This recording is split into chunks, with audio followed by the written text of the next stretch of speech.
ഒരു അർജന്റീനൻ ആരാധകനാണ്. അത് ജയിച്ചാലും തോറ്റാലും ഒക്കെ അങ്ങനെ തന്നെയാണെന്നുള്ളതിന് മുമ്പും പറഞ്ഞിട്ടുള്ളൊരു കാര്യമാണ്. പക്ഷെ അദ്ദേഹം മെസ്സി ഇപ്പം ഇന്ന് വായിച്ച വാർത്തകളൊക്കെ നിങ്ങൾക്ക് എല്ലാവർക്കും അറിയാം. 2006 അർജന്റീനയ്ക്ക് വേണ്ടി ഗോൾ നേടുമ്പോൾ ഏറ്റവും പ്രായം കുറഞ്ഞ അർജന്റീനക്കാരനായി മാറുന്നു. ഇപ്പം 2026 അർജന്റീനയ്ക്ക് വേണ്ടി ഗോൾ നേടുമ്പോൾ ആ ഗോൾ നേടുന്ന ഏറ്റവും പ്രായം കൂടിയ അർജന്റീനക്കാരനായി മാറുന്നു. പ്രായം കൂടിയ ഹാട്രിക്കിൻ്റെ ഉടമയായി മാറുന്നു.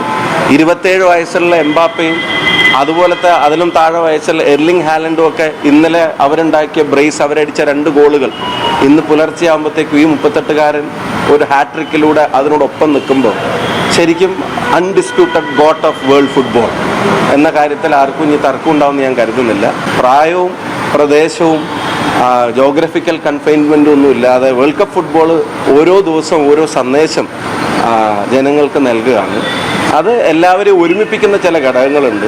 അതൊക്കെ തിരിച്ചറിഞ്ഞിട്ടെങ്കിലും ചില വർഗീയ വിഭാഗീയ ശ്രമങ്ങളിൽ നിന്ന് വിട്ടുനിൽക്കാൻ എല്ലാവരും തയ്യാറാവണമെന്നുള്ളത് സാന്ദർഭികമായിട്ട് സൂചിപ്പിക്കുകയാണ്.